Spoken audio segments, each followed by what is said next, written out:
This is Russ. I am out wandering aimlessly again. Today is Sunday at about 7 a.m. And I decided to head back out on the road. And the reason for that is because Sundays and Saturdays, early in the morning, is really the best time to ride. On the streets, that is. And the reason is because people are still sleeping. Yeah, so traffic-wise, there's less traffic to have to contend with. And so I thought I'd head back out. Now, I have no idea where I'm headed. And I have no idea what direction I'm really going. But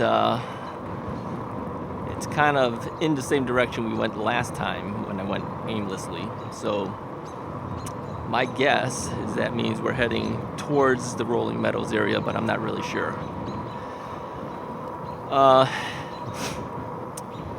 Let's talk about falling. What a segue. Yeah, I took my second fall this morning at about 6:45 in the morning. And the reason that happened was because I was only about a block away from my house. But then I kind of thought, did I close the garage door?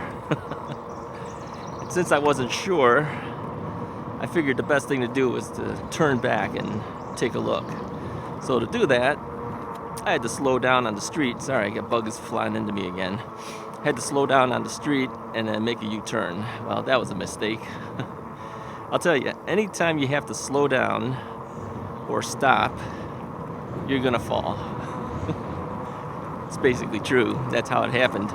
So I'm slowing down. I'm trying to make the turn, making a left U-turn. All right, first off, that's the mistake right there. You all know that the left side, my left knee, is the one that had the knee replacement done. So, yeah, taking the left side was not smart. So as I'm turning and it's slowing down to make this turn, you're going down to almost a crawl. That was a mistake. Anytime you're that slow, you're gonna fall. Yeah, so I went down. And the first thing my thought was, I'm going down. You kind of always know when you're going down. So I said, okay, we're heading down on the left side. So the first thing is protect that left knee, right?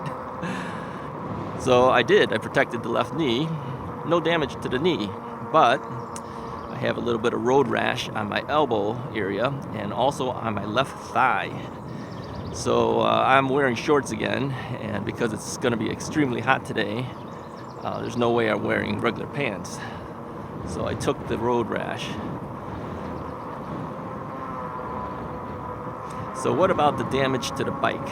Well, little corner edge of the mirror got scratched, okay, and that's not the mirror, it's just the plastic around it. No big deal, you can't notice it too bad. And the bottle holder took a little bit of scratch. That's what protected the rest of the bike, because the bottle holder I have now sits, it's mounted on the left side of the basket. And so that, of course, took the brunt of the fall. I didn't take a look at the left pedal, but I'm sure that has a little bit of scratch. It did also from the last time I fell. But again, these are metal parts. It's not a big deal. But the frame and everything of the bike, no problem. Which is what I expect. Handlebar, I took a look at the edge of the handlebar around the grip. Didn't seem to have any damage, at least that I noticed. So yeah, if you're going to slow down, or you're going to do something stupid like take a U-turn, better off to get off the bike. I think if that U-turn would have gone to the right side instead of the left side, I would have been okay. Again, the whole point was lack of leg strength on the left leg to be able to keep me from falling. I mean, even if I was starting to slow down and getting ready to fall, if I had a stronger leg, I would not have fallen. So I don't really blame. Yeah, this is the area that we were last time. We went left. I think we're gonna go right this time. Let's just see where this goes.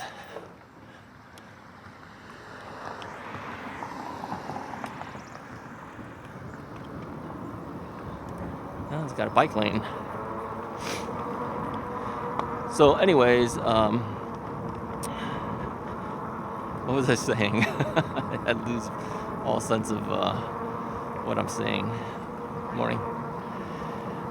And so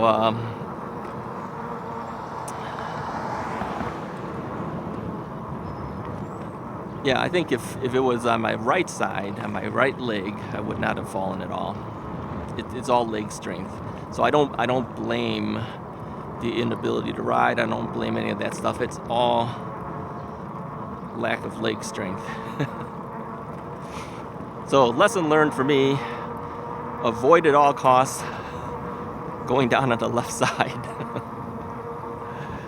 So yeah, at first I thought it was just the elbow that had a problem, but then I looked down on my leg and yep, upper thigh, not upper thigh, I would just say above the knee, but not on the knee. There's road rash there too, so I got scratched up there. Okay, so where are we headed? Well, as long as they got a bike lane here, let's take it. Let's see where it goes.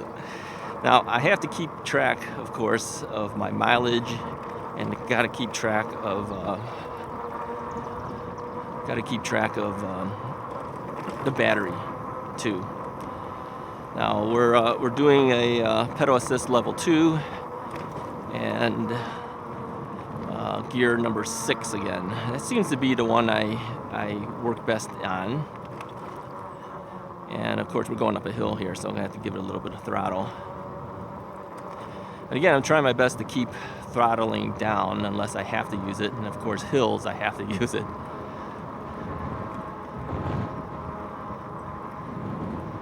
So I don't think we're heading towards Whirling Meadows. Maybe we are. I don't know. I really don't have a clue anymore.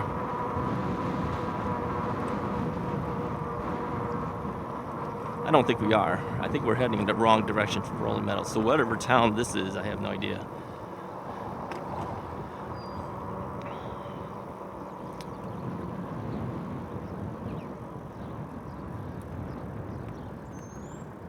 Okay, now it says, where are we at? We're by Fremd High School.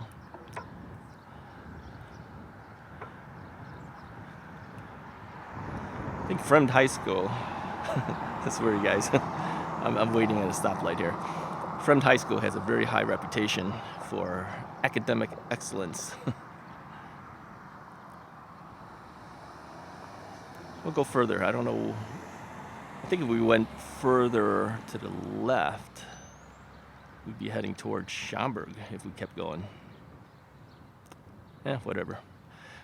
This other road we're facing right now, Quentin, is a heavily trafficked road. I'm not going to take that. Okay, here's the problem. Because of the fact, I'm just going to go.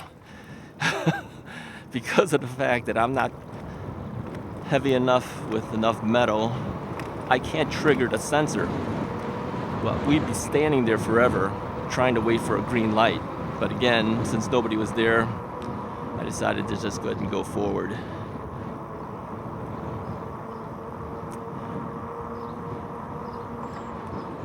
All right, well, they do have a bike lane, so let's see where it goes. So anyways, yeah, be careful of falling, especially slowing down your bike. Now, let me talk real quickly too. If you're watching this particular video or watching Russ's Right for the first time and you've made it this far because it's already 9 minutes in or so, let me say this. Here's why you should watch the Russ's Right channel for biking video. Now, many of us watch Russ's Right because you're a knee replacement person, because I have had a knee replacement and I am trying to rehab the knee. Falling doesn't help it. But yeah, I'm just the average guy. I'm a guy that is in his early 60s, way overweight, and riding the bike to help rehab my knee. But I recognize too that there's many of us who buy these e-bikes and we're probably over 50 years old. And although there are some people who watch YouTube e-bike videos to see, other people riding, which you're probably doing now, Some of us are not that interested in doing all the modifications that some of these channels actually do. You know, now I've added things. Granted, I've added accessories and things to my bike, but I haven't modified the bike. I haven't changed the controllers. I haven't added extremely large batteries yet. I haven't added, you know, a change in the motor or anything like that to get faster speed. I'm not really interested in the speed, to tell you the truth. As you notice, I'm going pretty slow right now as it is. I'm actually more interested in range. I want a better battery so I can go farther out, okay? I'm not interested in going faster. Faster just means you're gonna fall harder. I mean, think about it. I fell from a dead stop, virtually a dead stop, right? And I ended up with a road rash on my elbows and on my thigh, okay? Imagine what that would look like if I'm going 25, 30 miles an hour, okay? Yeah, you wouldn't look too good. So I'm not really that interested in speed, and the faster you go, the harder you fall. It's true. So if you're looking like me, where you're using your bike for exercise, you're using your bike to rehab a knee, you're using your bike to do whatever, that type of thing, or just wanting to get out and enjoy being outdoors, then you should be watching the Russ is Right channel for the e-bike videos. That's what I gotta say, because that's exactly what I'm gonna be doing. So I'm just taking you guys on various rides. I decided that I can't do the forest preserves forever, simply because to me, it's boring to me after a while, because I'm just going around in a circle. I think I'd rather ride the streets, take a look at other people's neighborhoods, get an idea of what's out there in the world. And this is something I would never do even with just my my car. I wouldn't be riding around people's streets and looking around, but I can do that with my bike. And I wouldn't even do it with a regular bike, because the farther you go, you might feel like, you know, let me see here. I'm just looking at this thing. Bike route ends. Okay, so it's going to go into a major street here. The farther you go, you have to worry about range. Can you get back? Okay, this says Roselle Road. So again, this is a more highly traveled road. Let me stop here for a second here. I've got to make a decision now.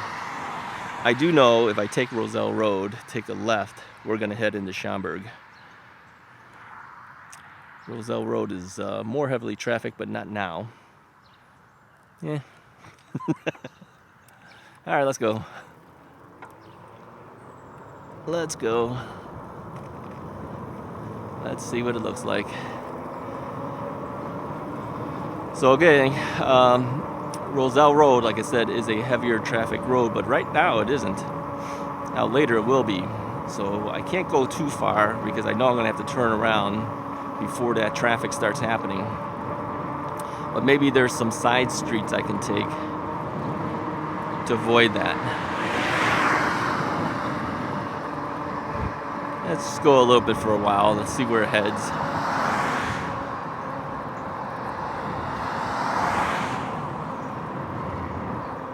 It is a Sunday morning. There's got to be less cars right now. Okay, here's what I'm going to tell you guys too. All right, if you're thinking of buying an e-bike, or have already bought an e-bike, and if you have the time, okay, like if you're not forced to have to go report to work or something like that, get up early in the mornings and go riding in the mornings on Saturday or Sunday. That's the time to do it, because your chances of running into cars or having cars running into you reduces dramatically, okay? So, now I see tall buildings in the far distance. That has got to be Schaumburg. Well, here's an interesting thing. If we look towards the left, I don't think you can see it with the camera. I'll angle a little bit here. That's Weber. So we are still actually in Palatine here, I think, because Weber is in Palatine. As you know, I have a lot of Weber products. I have 3 smokers. I have a kettle. I have a gas grill. It's all made by Weber. This is their corporate headquarters, which would mean we're very close to Harper College, because I think across the road would be Harper College.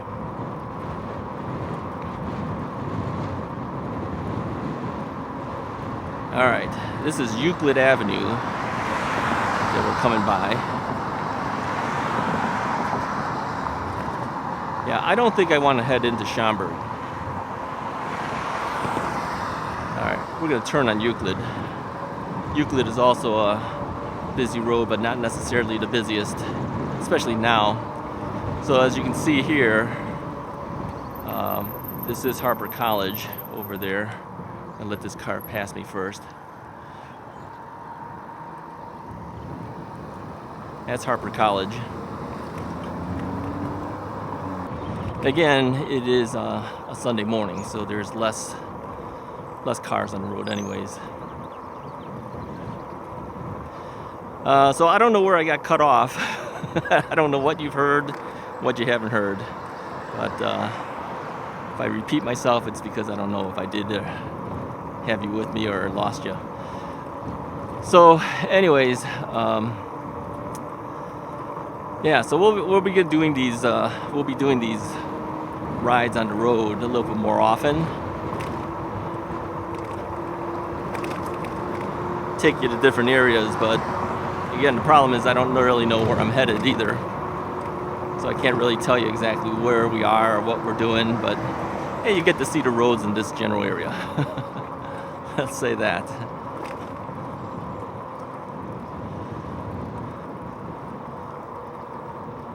Going up a fairly big hill right now. So we got a pedal, and we got to use pedal assist level 2 still, but using the throttle. And if you see me licking my lips and everything again, it's because I'm drying out. Alright, so we are by Fremd High School again, it looks like. I see their stadium seating.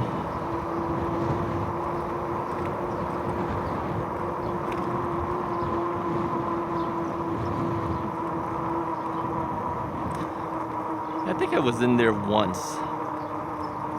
I think my daughter had some type of orchestra contest type of thing way back when she was in school. Sorry about that.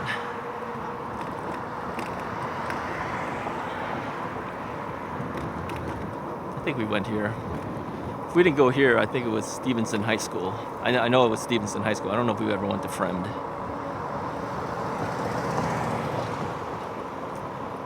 Alright, now we had gone left before, which was right, of course. I'm gonna go right on this road.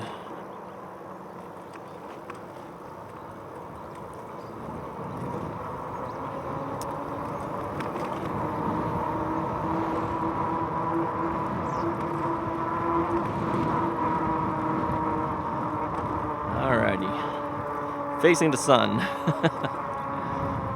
It's always harder. It's hard to ride, it's hard for you guys to see. Of course, it should look pretty good on the forward-facing camera towards me. Not being backlit, at least. Riding on the shoulder. This is a wider shoulder, so I don't mind riding on the shoulder like this. But again, cars are not going to move over if you're riding on this because it is a 2-lane road. One our way, one their other way. So you got to be careful not to be clipped. All right, now they consider this a bike lane. So this is where they want you to ride. Cars would be expecting you to ride. The problem with these roads here, the lanes here, there's a lot of gravel. I can see it. You know, if you worry about getting flats, this is where you're going to get that flat.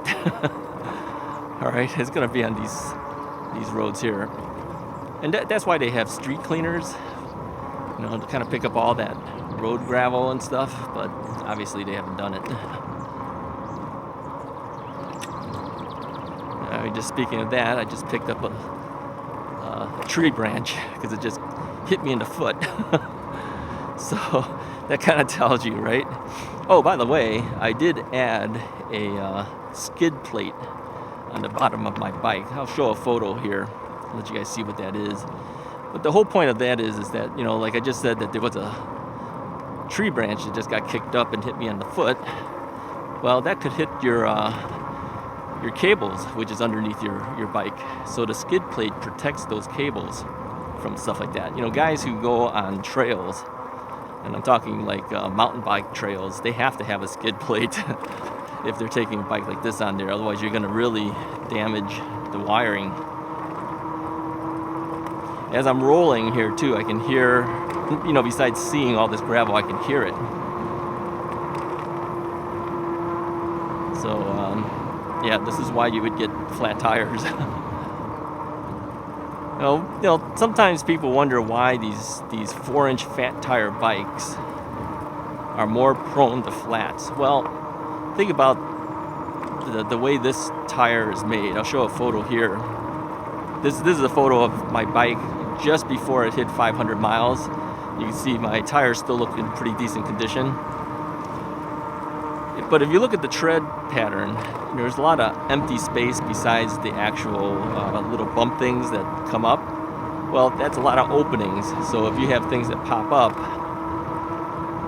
you're not protected by any of those bumpy things on the tires. It's just an open tire.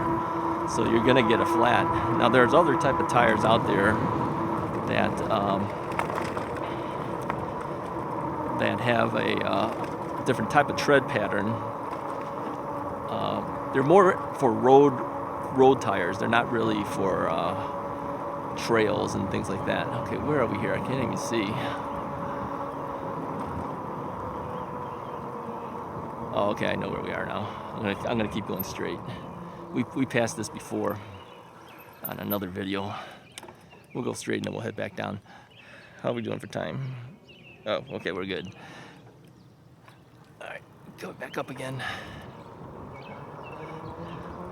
So there are tires that are made specifically for pavement type riding. I think if and when these tires finally wear out, I'm gonna go to that type of tire, because then the entire tire is protected, because the whole thing is a tread versus little knobby things. The knobby things are really your only protection. And once those wear out, you don't have any protection. And of course, a lot of the open area that's not the knob part of the tire, that's gonna, you know, you run over something, that's gonna poke right through. So let me talk real quickly about this whole thing about tire liners too. There's a type of tire liner called Mr. Tuffy, which is just like a band that goes around the tire. And then there's another type of tire protection called Tannus Armour. Now, Tannus Armour has gained a lot of popularity, but apparently it's hard to put on, and if you have underinflated tires, which my tires tend to be a little bit less inflated, the shifting of the Tannus Armour, or of the inner tube inside the Tannus Armour protector, has been shearing off the inner tube's valves. Now, if that happens, yeah, you need a new inner tube at that point, because it's a goner. All right, how far down do we gotta go? Okay, we gotta keep going. Yeah, I can't even read the street signs with the sun hitting me in the face here. I know, I see where we are. Okay, I'm gonna keep going. So, I think if I, yeah, this says rolling metals, so we are in the rolling metals area. If I do put some type of tire protector thing, I think I do a Mr. Tuffy. It may not have as good of a reputation for protecting against flats, but having the tire inner tube valves being sheared off from the Tannus Armour, I don't think I like that idea. Okay, we may be sitting here forever again, because we don't have anything here that's going to trigger this light. So I may have to pass through this red light again. Yeah, I hate to do that. But on the other hand, how long are we going to wait? There's no sensor on that road that I could see. Alright, I think this video's gone long enough. Let me say my goodbyes. We're going to be heading back in the same general direction that we did last time. But anyways, I appreciate... I can't even talk. I appreciate you guys coming along on the ride today. Yeah, be careful of stopping or slowing down, because that's when you're going to fall. If you like the video, go ahead and hit the like button, hit the subscribe button, and I will talk to you guys next time.